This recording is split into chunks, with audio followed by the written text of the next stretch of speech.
as the conference one is muted. How about now? Yep. I think the meeting got disconnected. All right. So the robot sees the coffee maker but cannot get there because the island is blocking its view. The traditional way to solve this problem would be that the robot moves slowly, cautiously, so that it can see the floor first and then move on it. But if we were in the robot's position, we can sort of visualize how the floor beyond this island looks like. We can reason about how the island's shape is and then where the floor is. And based on that, we can tell the robot this is the path that you can take. And if the robot knows that this is over this path, there is free space, it would be able to move at a fast speed to get to the coffee maker. Let's say the robot got our coffee and it's now trying to deliver it to us, to Zahir in this example. But Zahir is moving, so the robot has to figure out where he's moving, where he's going to be to deliver the coffee. So he has to basically track him. Now, if we were again in this situation, we would look at how Zahir is moving, how fast he's moving, in which direction he's moving, so that we would be able to predict where he's going to be in the next few seconds, and then what is the trajectory that the robot should take. And based on that, the robot would be able to track Zahir well and then deliver the coffee in time. Let's say the robot delivered the coffee, and this is what it sees. So Zahir is on the dining table. He has an apple in front of him. He just asked for coffee, and he's pouring milk into the bowl. Looking at this, we could make a guess that probably he's having breakfast. And one thing that's not here is cereal. So the robot maybe should bring the cereal. If the robot could reason like this, it would be able to figure out that it should go to the pantry and bring the cereal from there without Zahir having to ask the robot to do so directly. So in all these situations, we are anticipating what's going to happen next. And we are able to do this based on our prior observation. We are identifying some cues and patterns in the environment and then making predictions for them. What I mean by patterns here is some sort of regularity in the world. Could be because of the abstract ideas or human-made designs. Our overall vision here is to learn to identify and predict these patterns, to anticipate what might happen next so that the robot can also work efficiently and safely. To realize this vision, we have to answer two key research questions: how to extract these patterns and how to use these patterns. And as I'll show over this presentation, we answer these questions to enhance a robotic pipeline, specifically perception and planning modules. And we also show that enhanced perception can improve planning and enhanced planning can improve perception. There are many different types of patterns that can be around us. We focus on three types of patterns in our work. Geometrical and structural patterns that are there because of the regularity of the shapes. So we were able to make a guess about how the shape of the whole island looks like, where the free space is likely to be. Tables in this room are all rectangular. So if the robot can also make these kind of visualization from partial views, it would be able to plan ahead. When things start moving, they give rise to spatiotemporal patterns. And using that, we can track the moving target, and we show how we can do this efficiently for a team of robots. We also saw that objects have some meaning, and if we can understand what those meanings are, how the objects are related to each other, if we understand what we are doing with them, this can help the robots anticipate what would happen next, because this gives rise to semantic patterns. For these scenarios, we will be learning to predict the patterns. If the predictions are not accurate, this creates an imbalance between the safety and efficiency of the solutions that we are building. And for that, towards the end of the talk, I'll talk about how we use meta-reasoning approaches over the prediction for achieving this balance. So let me start with talking about how we use geometrical and structural patterns, specifically for point-goal map or point map task. So here we have a robot in an unknown environment, and it's tasked to go to a target location defined by coordinates. Since the robot has to figure out where it can move, at each step, it gets an observation, converts that to occupancy map. And this occupancy map tells us which areas of the map are free, which are occupied, so that it can figure out a path through free areas. Over the time, these observations are accumulated, and we convert a global map. Over the partial map, a planner figures out what should be the path to the target and what is the next action that the robot should take. But here, the bottleneck is how much we can see. And as we saw earlier with the island example, the objects in this scene can block our view. And here is an example in the living room where the sofa is blocking the view. Here also, we could make a guess how the floor looks like behind this sofa.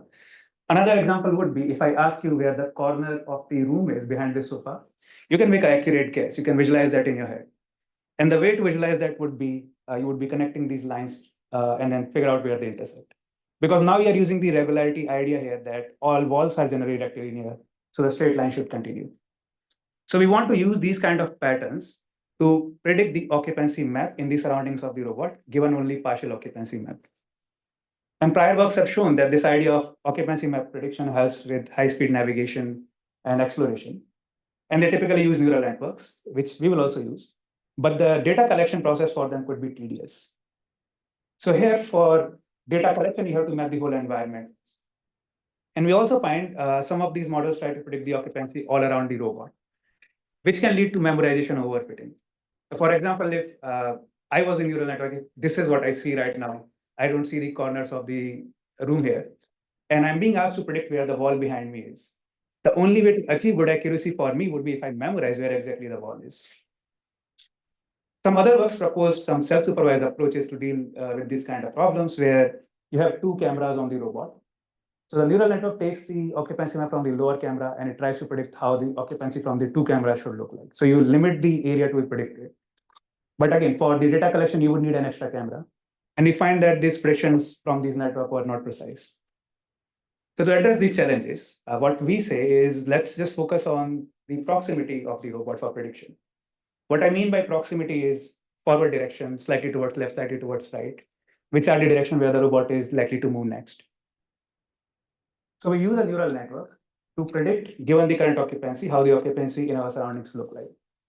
To train this network, we come up with an economical data collection scheme, where for one data instance, we get one observation at the current location, move slightly towards left, get another observation, move slightly towards right, get another observation. For one data instance, now we have 3 occupancy maps. During training, the center occupancy map would act as the input, and the collection of 3 occupancy maps together, combined together, would be our target. So effectively, we are predicting, learning to predict how the occupancy in surroundings look like. At the test time, we would just use the current occupancy map and then make predictions about surroundings. We use a unit architecture for learning this, which we train as a classifier. We train and tested this network in AI Cross Simulator, but also test it in habitat dataset to see whether it's generalizable or not. So are we able to learn any patterns? We find the answer is yes. So here, if you see, it's basically looks at partial lines which are coming from walls, and it's able to extend those lines quite sharply. So it's using those idea of extending walls here. In the first example, it sees the edges of the sofa. So it extends the line vertically as well as horizontally and figures out where the corner is likely to be and where the free space should be. We also performed abolition study to see what if we treat this task as a regression task. What if we use GAN to solve this task? So our training and test environment was AI to thought, the first image, which has more of synthetic scenes. And we also tested on habitat dataset without any fine tuning. And habitat dataset shown on the bottom has more realistic scenes. And we find that the classification setup works better than all other methods. So now we know how to extract the patterns. Now we should answer how to use these patterns. So as I mentioned earlier, we would predict the occupancy map in our surroundings given the observed occupancy map. So here we are able to enhance the prediction, but we also improve planning. So suppose a robot is moving on a path and it does not know whether there is free space on path or not. It should move slowly so that it does not collide with unexpected obstacles. But if the robot knows that the path is free, it should be able to move at a high speed. And that's exactly what we do with the planner. We change the robot speed according to how much area is free on the path to the target location. So if it's observed to be free, move at a high speed. If it's predicted to be free, move at slightly lower speed. And similarly, we change the speed according to whether it's free or it's occupied, whether it's predicted or whether it's observed. So now our focus is on getting to the target faster. This is in contrast with what we typically do, where we want to reduce the path length. Here, we just want to get to the target as soon as possible, even though the path length might be same for 2 methods. And that's why we look at this metric called SCT, success weighted by completion time, instead of typically used SPL, which is success weighted by path length. So this metric looks at 2 things: whether we were able to get to the target or not, and then how much time we took compared to the Oracle, which already had the whole map available. So does the prediction help? We find that this prediction-based setup helps, it improves the overall SCT by 12% over the non-predictive baseline. Compared to the prior self-supervised work where you have two cameras, we get a 16% improvement. And we were able to do this without needing an extra camera during the data collection. If we have extra cameras, we can add them to a camera rig to the side of the robot and we can collect the data. Interestingly, if we use this data for if we use this setup for navigation, we get a 2% improvement over that as well. And the reason is, as you go far from the camera, the occupancy map will start having some holes. And these holes could be filled with the help of prediction, which gives us this slight advantage in the speed. So here we were able to use neural networks to extract some geometrical and structural patterns, make predictions about them, to help the robot navigate faster. Here we had to collect some data. Past few years, people have been talking about foundation models. And we wondered if those foundational concepts that they learn can also help with these kind of prediction and reduce our data requirement. To investigate this, we look at a network called masked autoencoder, or ME. The way this is trained is you take the image, you break it into patches, remove some of the patches, and based on the visual patches, a transformer image starts to predict how the missing patches look like. This network was trained on ImageNet 1K dataset, mainly RGB images and first-person view. And we use it without any fine-tuning to expand the field of view of a robot. So here, this is what we see, and we want to predict what lies beyond the boundary of this observation.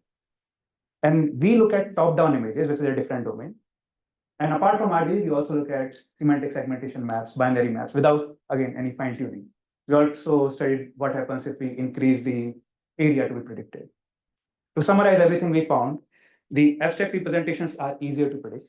Where I mean abstract representation mean like semantic segmentation and binary maps, because we don't have to worry about textures similar to RGB here.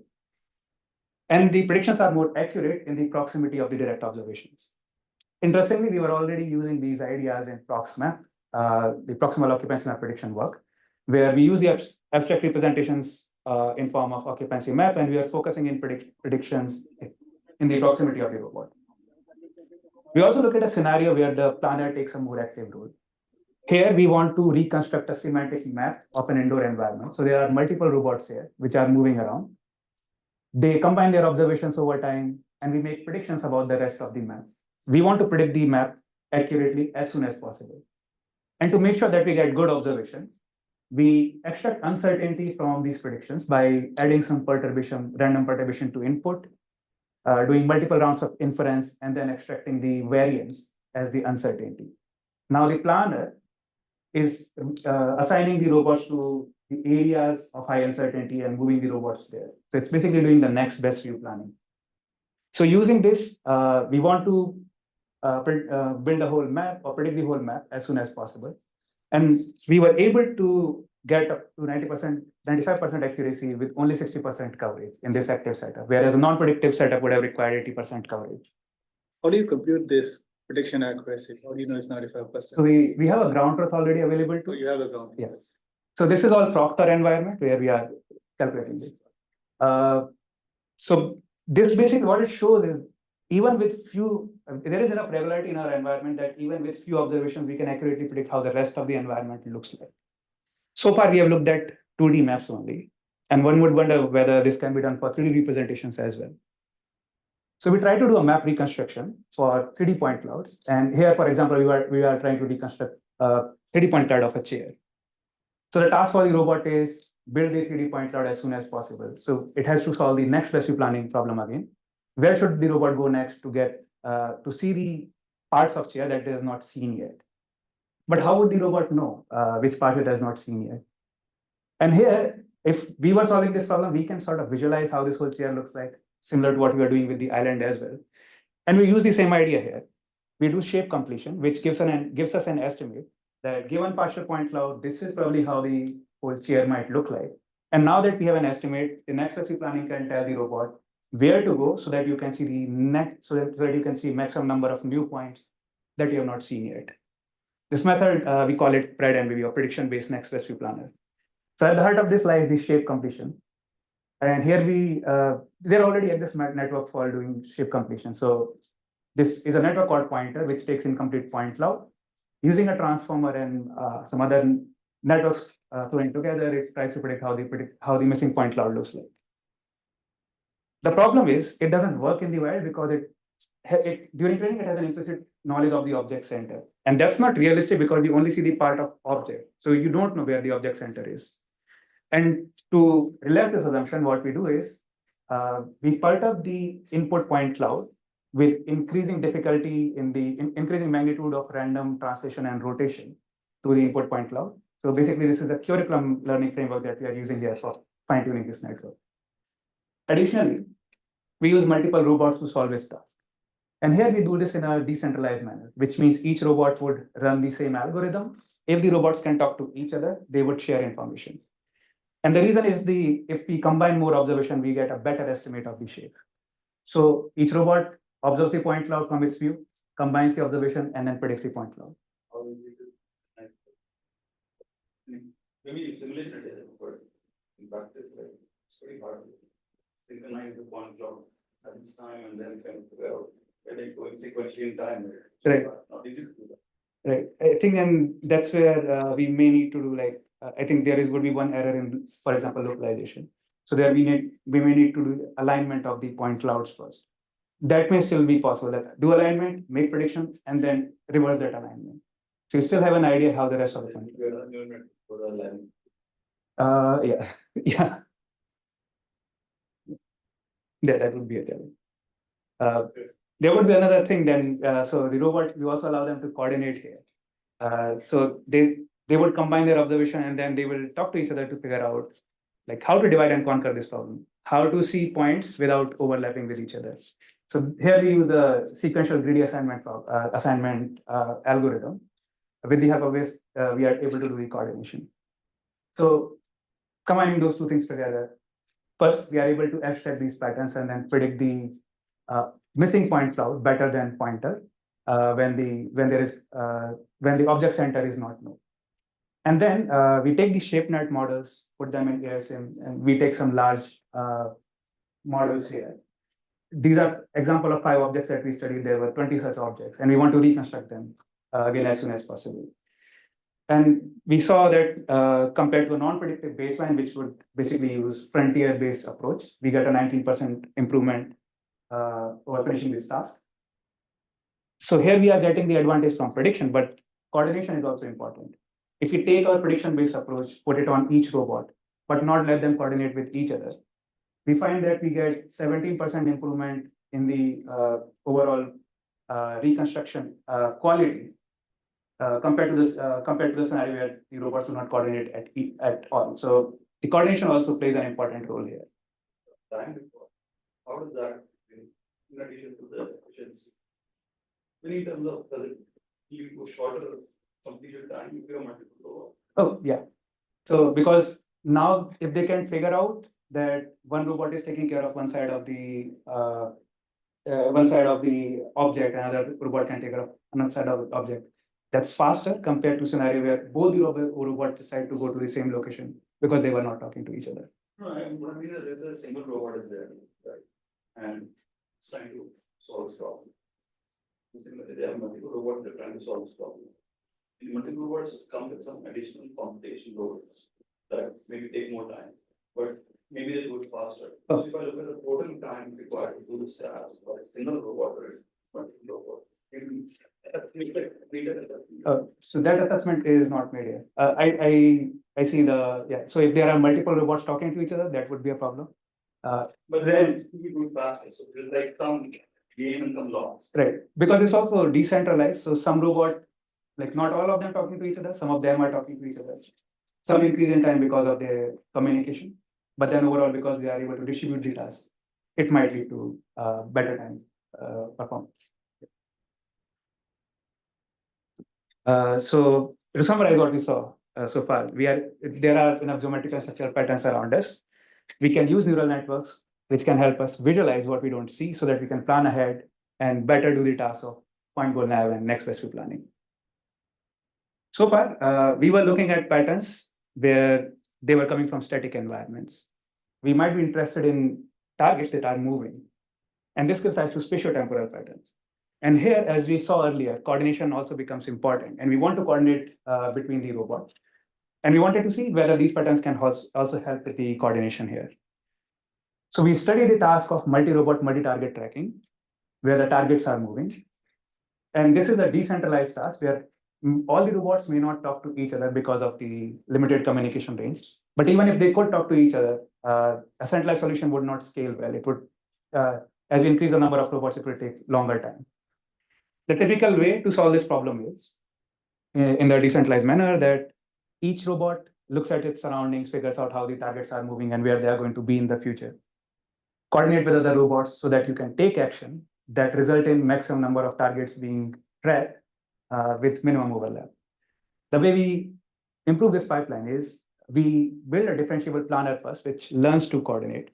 And the reason we want a differentiable planner here, because now it can help us to further improve the motion tracking with the help of providing extra supervision from task-based losses. So this method, we call it D2 coplanar, differentiable decentralized coverage planning. In interest of time, I'm going to skip over the details, but so this is how the architecture looks like. Each robot running the same network here. So there is one perception module, one planning module, where the perception module looks at the prior occupancy information of the targets in its local field of view, predicts how the future occupancy looks like. Then the planner takes this future occupancy map, converts them to feature using CNN, exchanges those features with neighbors using a graph neural network, and then using an MLP, it decides what action to take for the robot. First, we have to make sure that we have a decent planner here. So we train this planner, and what we see when we compare it with a centralized greedy, a classical centralized approach here, is that we are able to get up to 90% coverage across varying number of robots, even though it was trained on only 20 robots. And we are able to do this at a fraction of time. This method was up to 2 orders faster than the expert algorithm. So we are able to achieve good accuracy, so good performance at a fraction of time. So it's a more scalable approach. We take this network, we fine tune, we further provide the task-based loss to the motion tracker. And when we compare that to the typical scenario where we train the motion tracker in isolation and then combine with a classical planning setup, we get a 11% improvement over that setup with the help of end-to-end training. So we want to see maximum number of targets over the next iteration, the next action that we take. So because they are moving, we also have to figure out where they are moving so that we can track, we can cover them like maximum number of targets possible. So in a way, we are doing. Once you detect the target, you should be able to your estimate of where it is and where that row is. Basically, the difference between them should keep being small over time. Yeah. Or just see it sometime and you forget it. So first thing, we are not doing trajectory generation, so we have to do a step by step. And the observation is 3 past occupancy maps. So that's our memory. We look at last 3 steps, not beyond that. In the future, I'm sorry. let's say forget they were not moving, they were starting. Static sensor. And then class of using 1%. So typically what the problem target tracking, they have to detect the target and then make sure that I never lose. Or maybe when I lose it, it goes to next sensor set, consistently tracking. But that would be in my brain, the typical notion of target. I see. And you should understand what your definition here. That's what I see. It's most closer to coverage because the targets do not have an identity. They are similar type of targets everywhere. We just want to maximize the total number of targets, not unique targets. Put another way, any given time you are covering, let's say 70% of the target, or your robot has seen 70% of the target. The next time step, maybe some robots, some targets go out of the few sectors, some other targets go. Now you are saying 60%. So in terms of, so normally when we say tracking, you can think of just individual target and how long was the target tracked, how over the 10 seconds, 20 seconds, or how long was this target in the field? So that's one metric. And then you can also think of how close was your predicted position to the actual position. That would be another metric of that. Maybe you can expand a little bit on what metric. So targets covered is one time step over time. So this is one time step only. So randomly generated maps. So the target location could be some random location and they start moving. And we want to It's just we want to see maximum, like as many number of targets as possible. So what we are comparing is how many number of targets you were able to see in the next step, the action that you took. There is some pattern here as well, that when we generate the data, some areas would have higher density of the targets, and this higher density targets would be like moving together. And that way, like there isn't exactly a explicit identity that we are assigning, but in a way that group becomes an identity because we are interested in moving along with that group so that we can keep seeing more number of targets. If we go to other direction, we may see fewer number of targets. Usually conflict.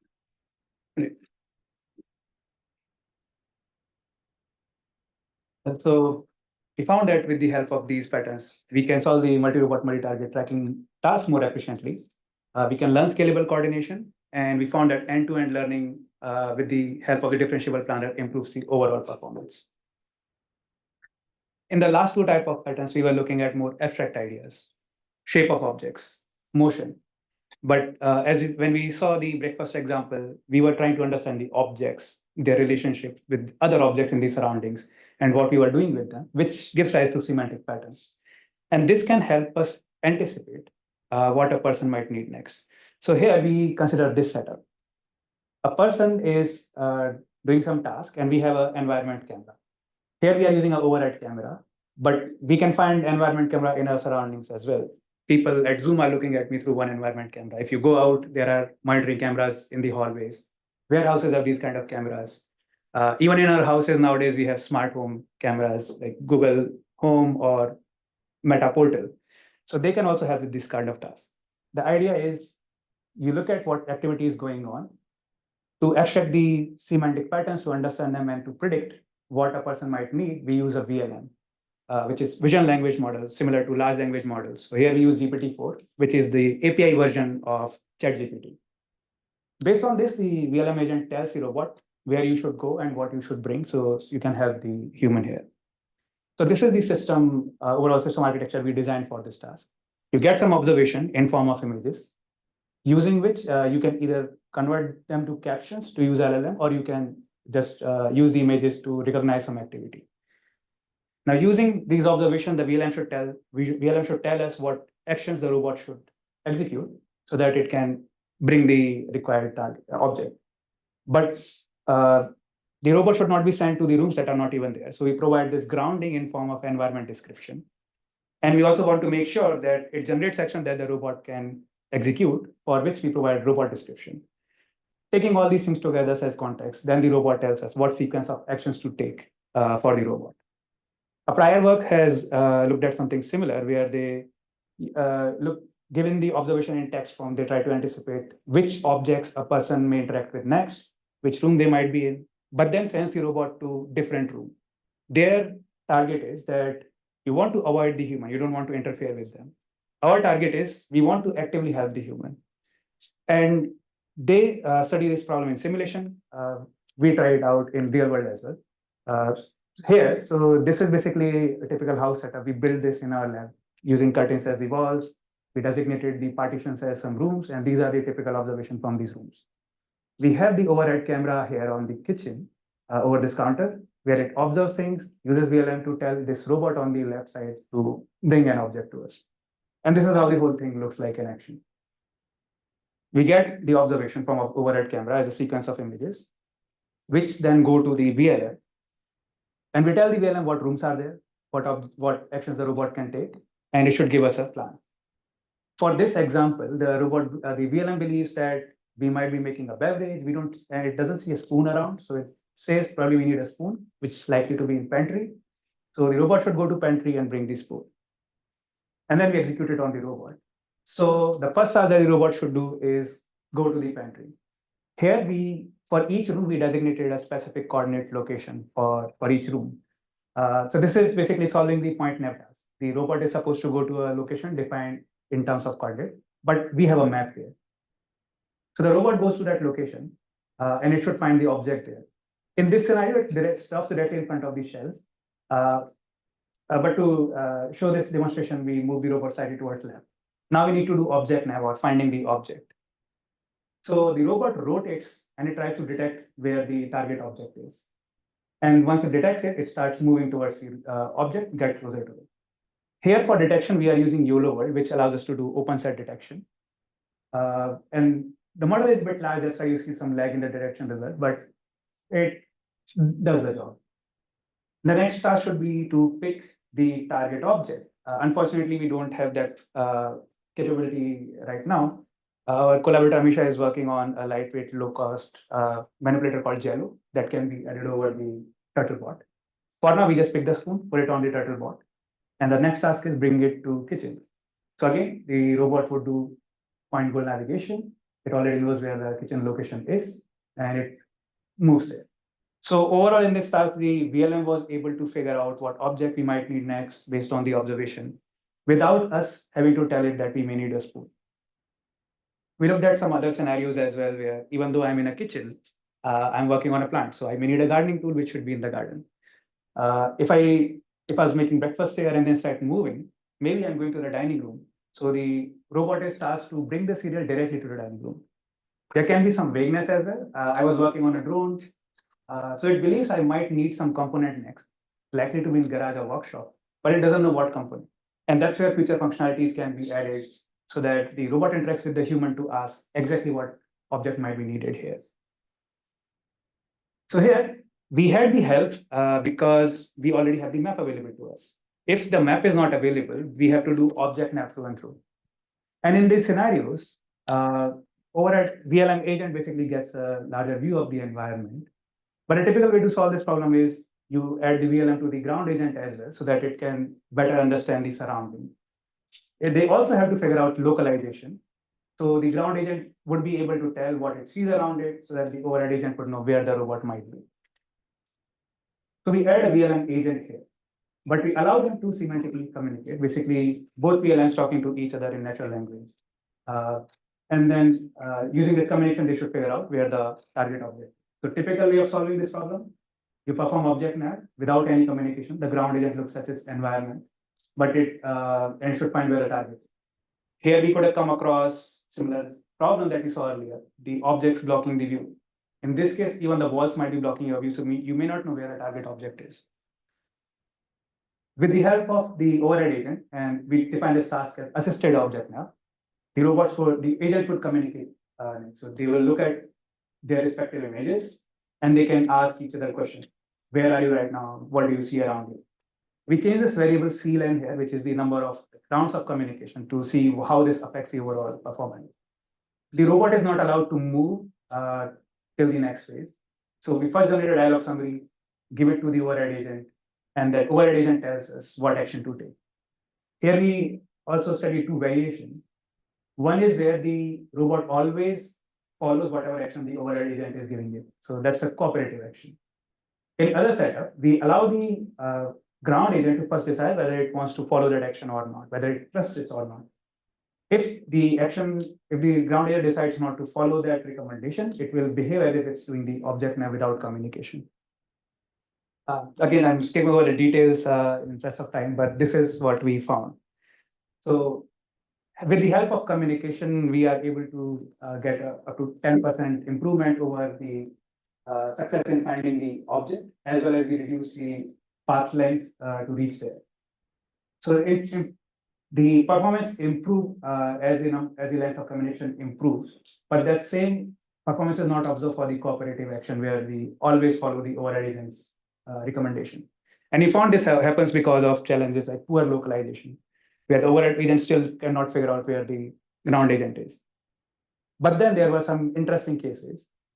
This is something we defined as preemptive action hallucination. So there is hallucination, but here the ground agent is saying I've already moved and these are the new things that I see. But we did not allow the ground agent to move.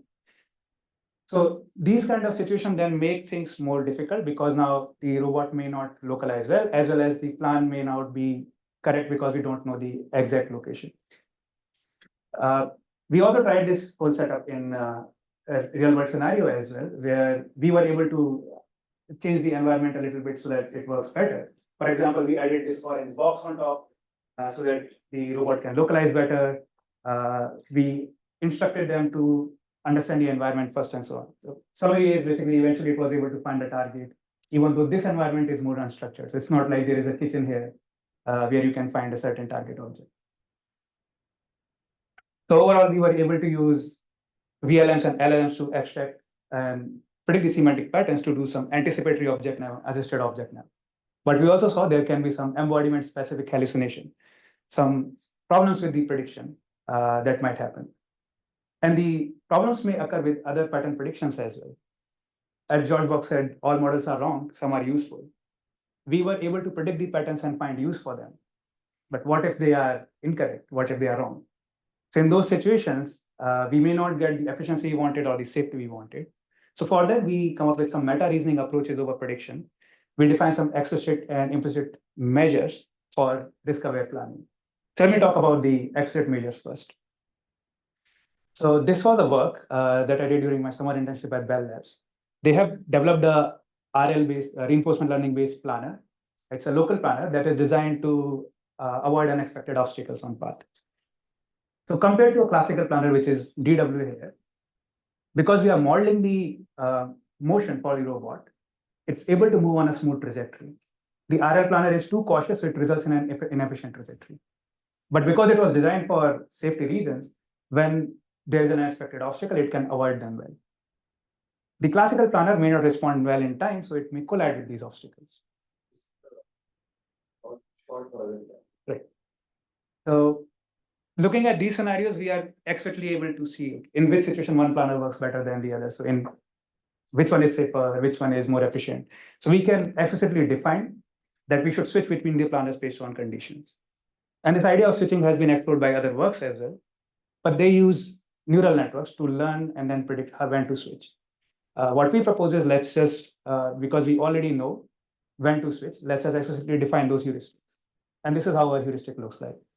You generate a local trajectory that aligns with the global plan, and you check whether this path is blocked or not. We apply filtering as well to make sure that the noise does not affect our decisions. So if we are sure that there is an obstacle on the path, we switch to the RL-based planner. And this is how it looks like in action. So robot starts here, and then it's targeted to go there. Initially, the path is clear, so it starts using the classical planner, the DWA, moves in a smooth trajectory, but then I put a cardboard in front of it. Now the path is blocked, so it switches to the RL-based planner. So as you can see, the motion might be a little bit jerky, but it was able to eventually safely navigate around the cardboard. Once it sees the path to the target is clear now, it switches back to the classical planner and then moves smoothly back to the target location.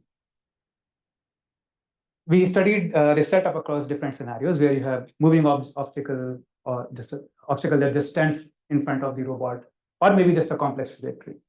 What we see is the classical planner does not respond well to an expected obstacle, and it may even fail for very complex trajectory.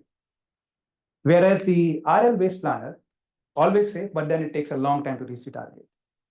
Compared to them, the hybrid approach, where we are explicitly defining when to switch, it's always safe, and it's 26% faster than the RL-based planner. So it basically combines the best of both worlds.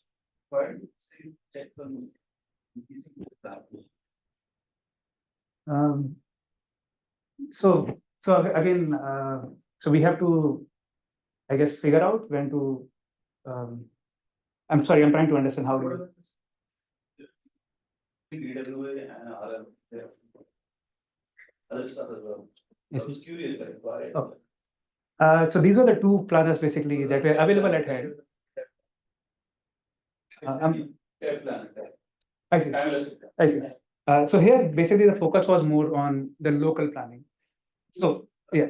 So for DWA, like if we want to work it better, we have to change a lot of parameters as well. So do more replanning, that might work here. So the idea is we don't want to put a lot of effort, and we still want it to be like sort of more generalizable. So this DWA planner, like for example, it's not responding very well to the unexpected obstacle, even though it has a map available. What is the inference cost of RL-based planner? This works in real time. Yeah. So both of them are real time, and that heuristic also is real time. So this instantly switches between them. Yes. How big is the network? I'm not sure. So this was basically the RL planner that Bell Labs developed. It's a SEG-based architecture. I'm not entirely sure about the whole size there. but it's a stack-based architecture. It works in real time. So this was basically a way where we explicitly define when to switch between planner. That may not always be possible. Here is one scenario where we use some implicit measures. So you have an overhead image, could be from a UAV or like a satellite image. If you want to find a path on this map from point A to point B, first you would do semantic segmentation to figure out which parts are navigable, which parts are not, and find a path through them. The implicit way of defining risk over this is we first use Bayesian dropout to extract the uncertainty, combine both of them together, and then using them, we find the path. And these paths can be very different based on your risk appetite. So if you are risk conservative, this will result in a longer path, but less uncertain path. If you are most risk adventurous, this will result in a shorter path where you will have higher uncertainty. So here we were able to find some implicit and explicit way for this defining risk to do some meta reasoning so that we can achieve balance between efficiency and safety. To summarize everything we saw today, there are many different types of patterns around us, and we can also make decisions similar to humans by anticipating what would happen next by making predictions about these patterns. When we are not sure about the accuracy of the patterns, we can come up with some meta reasoning approaches in implicit and explicit way so that we can achieve that safety and efficiency balance. So what's next? In the semantic pattern prediction, we were using VLMs. In the we saw MAE can help us with geometric patterns. So these large and foundation model can help us with identifying patterns and then making predictions about them. It helps us because they are more generalizable. We were able to use them in zero-shot manner. They also help us with the data collection part. We may not need to do a lot of data collection anymore. So this is their strength. We should explore them more, but we should also be wary of their weaknesses. We should be cautious when we are using them. And I want to show an example for this. So these are some images that we got when we are doing assisted object nav task in Proctor environment. For these images, GPT-4 gives us the content policy violation error, probably because they look like CAPTCHA images or adversarial attack images.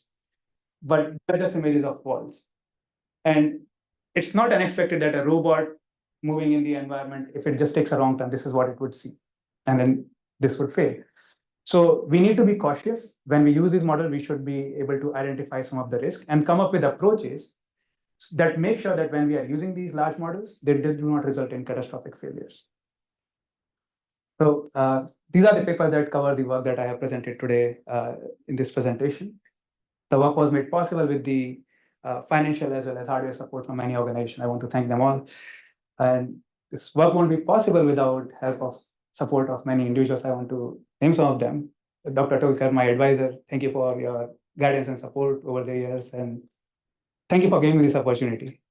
I want to thank my committee members for taking out time. I'm looking forward to the discussion. I had great discussion with Dr. Zhu, Dr. Manucha during the prelims, and that basically led how that, based on that discussion, I designed the semantic pattern prediction work. I want to thank my family and friends for their continued support. To my What the Meme group, I want to apologize that I forgot to tell you about the dissertation date online on time. Akshita and Siddharth, I want to thank you specifically. Whenever I needed any professional or personal help, they were always a phone call away. I want to thank my amazing collaborators. Nick is here, Vishnu is here, Anukriti is here. Thank you all for making all this work possible.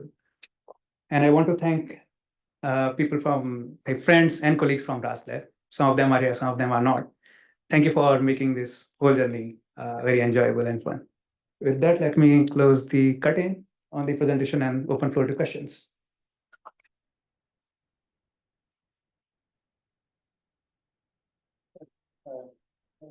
Question from the audience. So the work you did where the with GPT came up with a plan and you had a sequence of plans of steps. How were you able to tell when one step ended? For example, like when you grab the spoon, right? And you had to move to the next step and execute that step. What did you use to signal the end of one plan step? You see, so when we are doing PointNet, Yeah, I mean, because the robot isn't able to grab the spoon by itself, someone had to put it Yeah. on there, like. But that we are doing manually here, Okay, because, so you say go to the next step, right, okay, if we have a capability where manipulator can do that, that would essentially be something similar to what we are doing for point nav. You achieve the goal and then you send, the robot would send the signal that I have achieved this goal. okay.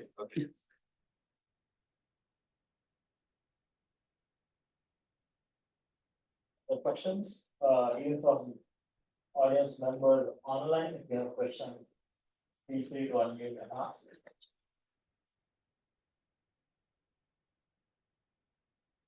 One, two, five. All right, thank you, then, audience members are all.